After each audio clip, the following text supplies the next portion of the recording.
За сайн байцгаана уу монголчуудаа. Стакаламатаас наран чинь ярьж байна. Би өнөөдрийнхөө бичлэгээр ерөнхийдөө нөгөө шивэд улсын боловсролынх нь нөгөө тогтолцоо тийм ээ яаж явагддаг вэ гэдэг талаар одоо ерөнхий нэг мэдээллийг өгөөд ирхье. Энэ дээж Монголд байгаа боловсролын системд бас аваад хэрэгжүүлчихээр бас зүйлүүд нэлээх харагддаг. Тэгээд сүүлийн үед манай боловсролын систем буюу тийм тогтолцоонд маш их гажуудал үүсээд ер нь боловсрол гэдэг юм ер нь жоохон шиг юм болцсон харагдаад байдаг байхгүй. Тийм учраас бас их оронд маань хэрэгцээтэй болж байж магадгүй гэсэн зүйлүүдээ би эндээс түгээд ерөнхий зүйлийг бацаад хэлээд өгье тийм ээ. За тэгэхээр яах вэ гэхээр Шведэд болохоор хүүхэд дөнгөж төрөнгүүд тийм ээ. Хүүхдээ 6 сар болохоор ер нь 6 сартаа бас ахуулаад цэцэрлэгт өгөх нөгөө хүсэлтээ гаргаад одоо очерт орцохсдог гэж хэлж болох оронтой нэг тийм ээ. Тэгэхээр бүх эцэгчүүд өөрийнхөө одоо тэр харьяалал байгаа гэрийнхаа буюу тий хаягны харьяаллын ойр хавьд байгаа цэцэрлэгүүд рүүгээ хүсэлтээ гаргадаг. Хүүхдийг бол 1 настайгаас нь ахуулаад цэцэрлэгт өгдөгөө. 1 настайгаас нь аваад эхэлдэг. Тэгээд хэдэн настайгаас нь эхэлж өгөх нь эцэгхүүдийнх нь бас өөрсдийнх нь бас зүйл байж идэг. Би гэхтэл хүүхдээ одоо жилд 8 сартаад нь цэцэрлэгт өгж байгаа ч гэдэг тийм ээ. Тэгээд янз байдаг. Дээд цэцэрлэгт өгөхөд цэцэрлэгийн өгж байгаагийнх нь хураамжийг бол бид нар төлдөг. Тэр нь бол эцэгхийн орлогоос шалтгаалаад аль дүүрэгт байгаа гэдгээсээ бас шалтгаалаад харилцан адилгүй байдаг гэж хэлж болох юм. За тэгээд хүүхдэд цэцэрлэгт ороод ингээ авахаар цэцэрлэг дээр нь хамгийн нөгөө сайхан зүйл нь юу байдаг вэ гэхээр одоо нэг ангид тийм ээ. Одоо жишээлбэл 19-с 20 хүүхэд байж байгаа ч гэдэг манай охины цэцэрлэгт гэхтэл нэг 20 хүүхэд байдаг. Тэгээд тэр нь одоо 4 багштай 2 яг одоо бүр сурган заа харгынх нь багш нь тийм ээ. 2 нь болохоор асрагч багш гээд ингээд нэг өсөндөө 20 хүүхдэд 4 багш байна гэсэн үг. Тэгэхээр хуваагаад үзэхэр чинь нэг хүүхдэд нэг багшд 5 хүүхэд оногдож байна. Тэгэхээр тэнцээ бол хүүхдтэй харьцах тэр юм зааж өгөх хүүхдийн асаргаа идэр бол маш чанартай байна л гэсэн үг байгаа байхгүй юу. Тэгэхээр манай Монголд болохоор хөрхийн амтан багш нар нас хичнээн мянган хүүхдтэй яаж хэцүү ажилладаг үлээ энийг бол бүгдээрээ мэдж байгаа бах тий. Тэгэхээр боловсролын систем болохоор бас энэ зүйлээ маш их анхаараасаа гэж бодож байна.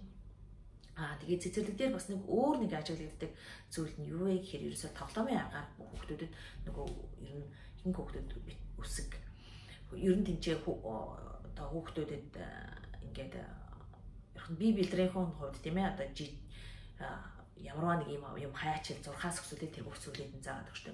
Өөр нэг онцлог зүйл нь юу байдаг вэ гэхээр ерөнхийдөө хүүхдийг хувь хүн хинбэ би одоо хувь хүн гэж хинбэ гэдгийг нь аюул сайн мэдрүүлж тэрийг зааж сургаж яадаг. Түүнээс гадна яг өөрийнх нь байгаа тэр хотын түүхийг бүр ингээд багаас нь заагаад өгчтэй. Тэгэхээр тэр хүн би чинь одоо шивэд хүн тийм ээ. Би чинь энэ хотод амьдардаг миний хотын маань үндсөөр нь энэ ийм одоо түүхтэй юмаа гэдгийг хүүхэд бүр ингээд жоогноос ахуулаад айгүй сайн нөгөө мэдэрчдэг одоо бүр ингээд автоматар тэр хүүхдэд суучдаг. Тэгэхээр нөгөө Монгол хүмүүст болохоор мэдээж бас яг тэр Монгол хүн гэж хин бэ гэдгийг яг одоо бүр ханилахаас нь тийм ээ өөрийнх нь одоо үзэл бодолд нь суулгах дээрээс нь тэр үүх түүхийн тийм ээ одоо зөвхөн мэдээж эхлээд бол тэр хотын өөрийнх нь амьдарж байгаа тэр одоо дүүрэг хотынхын түүхээс эхлэв шүү дээ. Тэрийг үзүүлээ чинь дараа сургууль сонирхоор дахиад өшөөж хаш түүх явна гэсэн. Энэ үүх түүхийн маш их сайн багаас нь ингээд заагаад өгдөг. За тэгээд хүүхд 6 нас хүртлээ тийм ээ. 6 нас хүрэхэд нь хүүхэд нь ингээд сургуульд орно. Цэцэрлэгт явж байгаа хүүхдүүд нь бол тэгээд яг тэр жилийнхаа тийм ээ одоо 1 сарын 15-наас одоо 2 дугаар сарын 15-ны хооронд нөгөө сургуульд орох хүсэлтүүдийн нөгөө тэр сургууль руу аль сургуульд өгч байгаа вэ гэдэг рүүгээ хүсэлтүүдийг гаргаад ингээд хичээлд эхэлдэг юм аа. За энэ тэгээ 6 настайдаа орно гэдэг нь тий. Тэгээ бэлтгэл анги шүү дээ манайхаар бол бэлтгэл анги. Бэлтгэл ангид ороход яг манайх шиг бас бүр ингээд суу гэл ингээд эхний сарын тэр бүх өсгнүүдээ үзэл ингээд дуусчдаг ч юм уу ийм юм зүйл байдаггүй. Тэр бэлтгэл ангид нь гол нөгөө багш нарын одоо тэр жилийн гол зорилго нь тэр хүүхдээ сургууль орж байгаагийн гол зорилго нь юу байдаг вэ?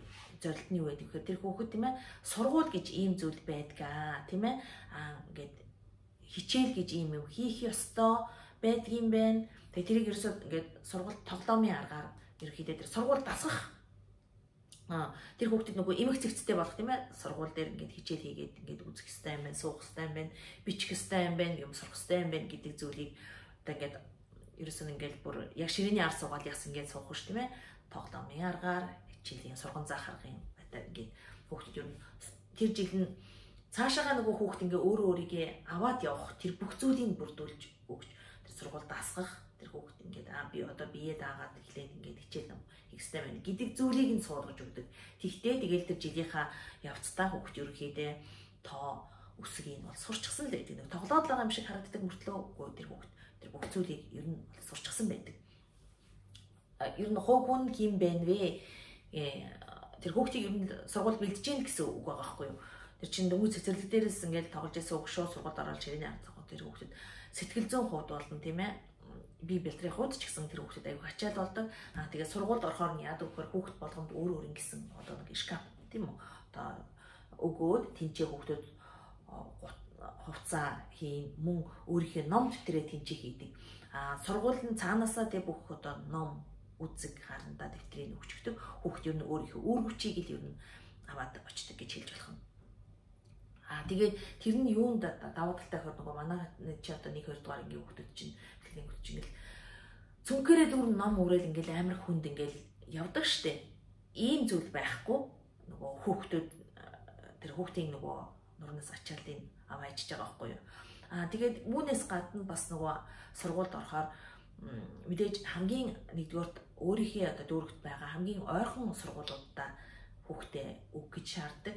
Тэгээ хэрвээ ямар нэгэн хүндэн үзэх шалтгаанаас нөгөө сургуульд нь тэр оронтой байхгүй ч юм уу хол явчих юм бол тийм 3 төрлийн одоо үйлчилгээ байдаг. Тэр нь одоо жишээл нэгээс энэ насын заачсан байдаг тий ангийн заасан байдаг. 1-ээс 3 дугаар ангийн хүүхдүүд тийм үү одоо нөгөө сургууль нь 2 км-ээс илүү одоо байх юм бол тийм үү тэр сургуулиас нь удирдлагын одоо карт гэж өгдөг. Тэрний яадаг вэ гэхээр одоо энэ тээврийн хэрэгслүүдээр тэр сургууль руугаа яваад очих юм боломжийн үн төлбөр өгч шүү дээ. Удирдлагын карт гэж өгдөг.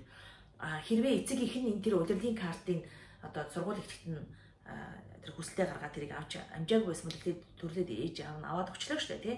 Тэгэх юм бол дараа нь нөгөө түүнийхээ дараа нөгөө аав ээж нь бид нар ингээд аваад өчсөн гэсэн хүсэлтэд гарах юм бол тэр мөнгийг одоо танд буцаагаад өгдөг юм юм да. 1-ээс 3 дугаар анги болохоор хамгийн багаар тий 2 км-ээс илүү байгаа. Тэгэхээр 3-аас 6 дугаар ангийн хүүхдүүд болохоор 3 км-ээс дээш нөгөө сургуулийн тэм зай гэрээс нь зайтай байгаа бол тийм ээ. Бас энэ 7-оос 9-р ангийн хүүхд болохоор 4 км-ээс одоо дээш байх юм бол ингээд тэр удирдлагын карт гэж юм өгдөг. Мөн өшөө энэс гадна ямар үйлчлэг өгдөг гэхээр эцэг их нь өөрийнхөө машинаар хүргээд өгч болдог. Тэрнэгтээ мэдээж нөгөө ямарваа нэгэн одоо жишээ хөгжлийн бэрхшээлтэй ч юм уу тийм ээ ямар нэгэн тийм тусгай нөхцөлд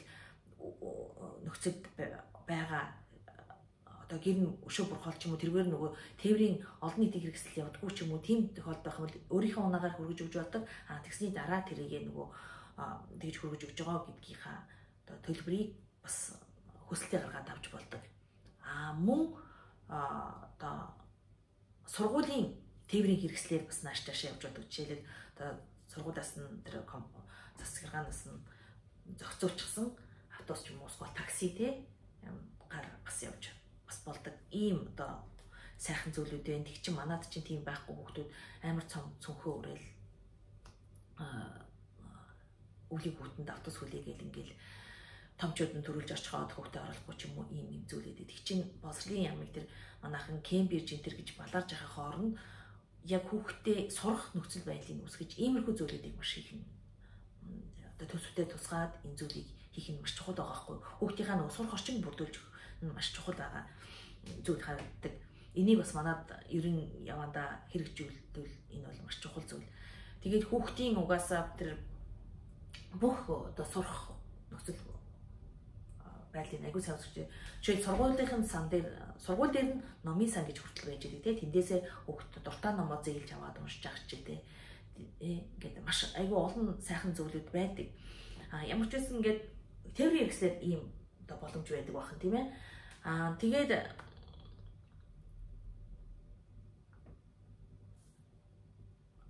нөгөө манайх бол ингээд нөгөө жил болгон дүн тавьдаг тий. Яг гэхдээ энэ манай улсын бас онцлог байж болно л доо. Зарим нөгөө сайн зүйлүүдийг одоо аваад хэрэгж өөртөө байх нь бас чухал байх л та. Тэгэхээр яг зөвхөн би эдний нэг өдөр юмыг энэ зүгээр юм уу гэсэн зүйлээр би ярьж байгаа шүү. Дүгнэлт нь болохоор мэдээж нөгөө нэг үсгээр одоо хангалттай гэсэн дүгнэлтийг үн тийм ээ. А-гаас Э хүртэлх үсгийг болохоор ерөнхийдөө хангалттай гэж үздэг. F байх юм бол тэр нөгөө одоо манайхаар бол муу тийм ээ. Хангалтгүй гэсэн үнэлгээ. Тэгээ мэдээж Э нь бол хамгийн сайн нь тийм ээ. Тэгэл Э нь болохоор одоо манайхаар бол одоо муугийн 2-ын нийтлэх 3 гэх юм уу тийм ээ. Ийм үнэлгээнүүд явагддаг. 6 дугаар ангиас ахуулаад энэ нөгөө дүн тавигдаж эхэлдэг. 6 дугаар анги 9 дугаар анги 2-т тавигддаг. Бусад тохиолдолд болохоор яг үгээр жилийн мэдээж нөгөө багш нарын юм төлөвлөгөө гарч энэ хичээлийн жилд тийм ээ ямар одоо зүйлүүдийг үтсэн байх, ямар зүйлүүдийг сурсан байх хэрэгтэй гэсэн одоо төлөвлөгөө зорилго тавьчихдаг. Тэгээд тэрийг явцын дундаа хүүхдээрээ ажиллаад тэрийгээ сурж яадаг. Явцын дунд нөгөө хүүхдүүдээ за одоо чи энэ дээр чинь ийм дутагдлаа шүү, энийг гараа гэсэн гээд ер нь бол өдөрт нэг удаа тийм ээ эцэг их сурагч багш гэсэн ийм гурвалсан нөгөө ийм уулзалт хийдэг. Тэр нь юу вэ гэхээр хүүхдийн сурлагын агц буюу те олон нийтийн хүмүүжлийн агцын хүмүүжлийн талаарх ийм зүйлийг яригдаг юм. Одоо манайхаар бол хурлал гэж хэлэх юм да. Тэгээ уулзалт. Тэгээ тэн дээр юу яригдаг гэхээр тэнцээ ерөөсөө нөгөө хүүхдийн ямар хичээлүүдээр ямар ахиц гаргаж байна тийм ээ. Одоо юуг илүү их анхаарч ахиц гаргах ёстой гэдгийг тийм ингээд ер нь эцэг их багш сурч гуруулаа ингээд сууж байгаа ярилцаад төлөвлөгөө. За одоо чи энэ хичээлийн жилд урд нь нөгөө хичээл хийхэд яг ийм зорилго тавьж байсан байна. Энэ зорилгоудаа чи нөгөө хүрвөө тий хүрээгүй бол одоо чи юун дээр анхаарах хэрэгтэй вэ? Юуг илүү анхаарч хийх хэрэгтэй вэ гэдэг ийм одоо уулзалтыг хүүхдээр өөрөөр нь одоо хэлүүлээ тийм ээ. Багш нь харилцан яриад өөрөөр нь хэлүүлээд өөрөөр нь зорилго тавиулаад ингээр хүүхэд нөгөө маш бие дааж энийг чинь би өөрөө хийх ёстой, өөрөө сурах ёстой юм байна гэдэг зүйлийг өөрөө бие даасан байдлыг бие дааж хичээлээ хийх зүйлийг аюу хүүхдэд сайн суулгаж өгдөг. Тэгээ манайхны бас нэг сургалтын нэг систем болохоор багш заагаал байдаг. Яг багш заасан юм аа. За одоо чи энийг буцаагаад над яриад гэдэг ч юм уу тийм ээ. Ингээд хүүхд яг нэг юм чэйжлэх маягаар бас одоо миний би одоо өөрийнхөө үеийг бодож байна л да тийм ээ. Одоо ч гэсэн байгаа гэж бодож байна. Багш заадаг, заасан зүйлээ буцааж авдаг. Энэ болохоор тийм байхгүй. За энэ нэг чиглэл өгчих гэдэг те. За одоо чи ямар ч үсэн энэ чиглэлд ийм зорилготой яг энийг чи хийх ийм төвшөнд хүрсэн байх ёстой гэдэг зүйлийг тавьчихаар бусад хүүхд нөгөө тэрийн дээр өөрөө нөгөө илүү их эрэлхийлж ажилдаг. Өөрөө тэрийг аягүй чармаажтай за ингэж нэг ийм бас аягүй авууштай зүйл нэг ийм зүйл байдаг. Тэгээд цаашаага яваад ирэх юм бол нөгөө манайхад чинь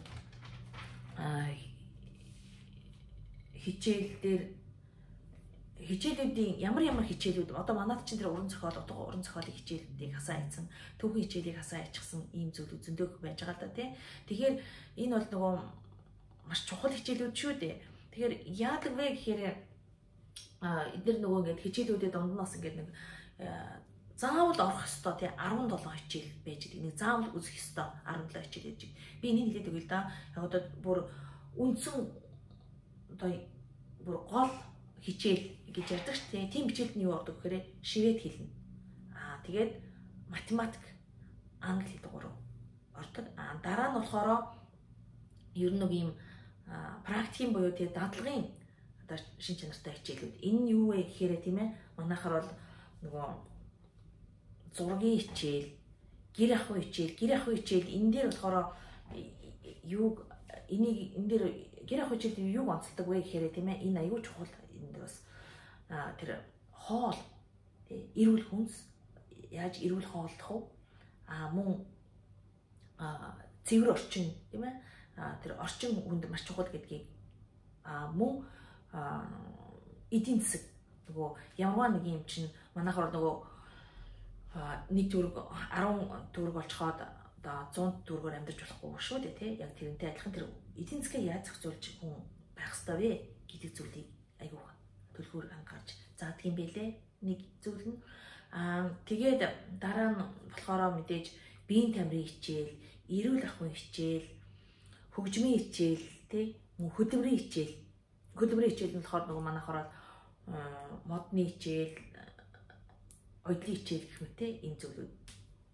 Дараа нь болохоор ингээд нэг бүр нийт нэг хамсрагдсан юу хэмдэ байгаль шинжлэх ухааны хичээлүүд тийм ээ. Энэ нь болохоор мэдээж физик, хим, биолог, техникийн хичээлүүд ингээд хамсарсан юм хичээлүүд энэ заавал орох ёстой. Мөн дахиад одоо нийгэм газар зүй хичээл хийн тийм ээ. Энэ дээр болохоор газар зүй хичээл, түүхийн хичээл, мөн нийгмийн хичээл, орчин үеийн хэл. Орчин үеийн хэл дээр нь болохоор Герман, Франц, Испани гэх мэт ийм хичээлүүд орж идэг. Тэр шашин шүтлэг гэдэг сонсогдож магадгүй. Шашин шүтлэг дээр яадаг вэ гэхээр ерөнхийдөө дэлхийн нийт дээр тийм ээ ямар төрлийн шашин байдаг вэ гэдэг үндсэн нөгөө ийм суур мэдлэгийг өгчдөг. Тэр нь ямар учиртай юм гээ те ийм зүйлүүд байдаг. Тэгээд мөн үүнээс гадна нэрээ нэг одоо эн чинь бид нар чинь юу яваад байна штэ. Одоо хятад гэх чинь нөгөө өвөр Монгол маань бүр төрөлх хэлээр хичээл оруулахгүйгээд ингээд дарамтлаж яхад бүр энд чинь яадаг вэ гэж төрөлх хэлний хичээлийн заавал ер нь оруулдаг. Яагаад гэхээр те хүн төрөлх хэлээ сайн мэдчихээж тэгээ дараагийнхаа хэлийг сайн сурдаг гэдэг эдгээр тэгж хэлдэг. Тэгээд ер нь нөгөө одоо манайхын энд ингээд ирлээ штэ. Ирээд хүүхдүүд нь сурж ин те тэгэхэд төрөлх хичээлийг бол заавал багш нь оруулж идэг. Энэ бол маш чухал гэж багш нар ер нь байнга хэлж идэг. Тэгэхээр эн чинь юу гэсэн үг вэ гэхээр хов хүн хэн байна гэдгээ ерөөсөө хүн мэдэрч амьдраа те. Энэ бол бас нэг айгу сайхан зүйл байгаа байхгүй юу ялсан. Тэгээд өөр нэг ингээд хэлэх зүйл мэдээж ингээд явсараад 9 дугаар ингээд шалгалтаа 9 дугаар ингээд үргээд цаашаа өгчлөлтөд нэг гимназийн боловсрол болдог те. Тэгээд нийтээ одоо манайч ч болохоор гимназийн бас 12 жилийн боловсролтой гэдээ яриад идэг тийм ээ. Тэгт чинь нөгөө яадаг хөр гимназууд ерөнхийдөө манайхаар би одоо зүгээр ингээд яг системийн бүх юм ингээ харахаар манай дээр үеийн нөгөө техник мэргэжлийн сургуульд байгаа байхгүй юу. Тэгтээ мэдээж нөгөө үндсэн хичээлүүдэд орно. Мэдээж тэр гимназд орохын тулд бас нөгөө тодорхой оноо авч явах хэвээр. Тэр гимназууд нь өөр гэсэн нөгөө босгуудтай байдаг тий. Тэр босгоных нь оноо харилцангуй өөр байж идэг. Тэгэхээр цаашаа гимназ суралцъя гэх юм бол гимназ руу ороод тийм ээ. Манайхан шиг одоо шууд 10 жилээ төгсөөд дээд сургуульд орно гэсэн ойлголт байхгүй. Хүүхэд 10 одоо 9 дугаар ангиад төгсөөд үргэлжлүүлээд гимназ сурж байгаа тий. Тэр гимназдаа сурж байгаа зарим нэг нь бол нөгөө тэр мэрэгжилтэй тэнцээ чинь ингээд үндсэн хичээлүүдэд үзэж байгаа мөртлөө хажуугаар нөгөө мэрэгжил олох зүйлүүд явж байдаг. Хэрвээ тэр хүүхдийн хүмүүс тэр мэрэгжлүүдээ сонгоод ингээд ээж тий. Тэгж сонгож явж байгаа дараа нь тэрнээсээ тэр нөгөө оноонуудаа гүйцээгээд ирэхээр их дээд сургуулиудад үргэлжлүүлээд сурах оноогоо гүйцээсэн тохиолдолд өөрөө сонирхож байгаад их дээд сургууль руугаа сураад явдаг. Тэг чи манайхан бүхэл хүмүүс дээд боловсролтой болох ёстой гэл ингээл нүдэд идэг. Тэн дээр нь яг хүүхэд өөрөө хоочин хүслээ тэр нь сонирхолтой байна уугүй юу? Бүхэн заавал дээд боловсролтой болох ёсгүй алгүй байхгүй юу? Тэгээд тэр хүүхэд нөгөө өөрөө зарим хүүхэд ингээ явсаар агаад нөгөө заримдаа залхацсан хүүхэд байдаг штэ. Сурах сонирхолтой хүүхэд. Тэгэхэд тэгвэл тэр хүүхэд яадаг хөрөө за ийм одоо амьдрал дээр ингээ гарахад чам нөгөө боловсролтой ямар нэг мэрэгчлээ байх хэрэгтэй. Одоо ажил хийх ёстой, тий өөрийгөө тэжээх ёстой гэдэг толгоонд нь тэмс юм хийгээд өчөөд тэр нөгөө ерөөхдөө мэрэгчлүүдийн одоо жишээл нөгөө юу гэдгийг тийм ээ гооз засалчин чи мэрэгжил ч юм уу тийм ээ галтгооны одоо тогоочийн мэрэгжил ч юм уу гэдэг нөгөө мэрэгжил олгох ийм зүйлүүд аягүй сайн явагдаж идэг. Тэгэхээр тэнцээс нөгөө хүүхэд өөрөө ингээд сурж явсараад тэр сонгосон мэрэгчлэрээ өргөжлүүлээд ажиллах уу эсвэл цаашаа өргөжлүүлээд ихтэй сургуульд орох уу гэдгийг өөрөө сонгодог. Энэ бол аягүй маш зөв систем. Манад бол тэр нөгөө энэ арчлан нийгэм гараад тэр Teams техникум гэдэг зүйлийг алга болгосноос болоод ер нь нөгөө ажил хийх сонирхол хөгжим байхгүй. Гэхдээ дээр үед ч гэсэн Дээрүүд бол нөгөө хичнээн дээд сургууль төгссөн ч гэсэн тийм ээ ажил дээр гарахаар ерөөсөө за одоо чи инженер болоод ирэхэд инженер дээрээс одоо шууд инженерийг хийдэг хүн байгаагүй шүү дээ. Бүр яг ажилчин болоод ажилчин болсныхаа дараа ингээд шатараалаад яг өөрийнхөө тэр инженерийн мэргэжлийг хийх чийдээ ийм одоо манад өгөн тийм тогтолцоо байсан шүү дээ. Энийг нөгөө зах зээл одоо гарч ирээд за энэ бүх юм буруу гэл ингээд бүгдийг устгаа хийсэн болохоос биш бас бид нар бас ийм зүйл нь байсан юм байхгүй юу. За тэгээд нөгөө энэ удаа хитрхи их урт урчих шиг боллоо. Ямар ч байсан тэгээд эдний сургалтын одоо тогтолцооны талаар ч юм уу тийм ээ янз бүрийн асуулт байвал бичлэгийн доор биччихээрэй. Тэгвэл би бас чадхаараа хариулнаа гэж бодож байна. За тэгээд надад анхаарал тавьсан маш их баярлалаа. Тэгээд миний бичлэг таалагдсан бол одоо шеэр хийгээрэй. Мөн одоо YouTube-ийн миний мэлми гэсэн блог руу ороод subscribe хийгээрэй. Тэгэх юм бол миний тавьж байгаа мэдээлэл цаг тухайдаа танд хүрнэ. Мөн одоо хоцрогдсон үзье гэсэн бичлэгүүдээ урдын маань бичлэгүүдээс асууж болох юм аа. Баярлалаа.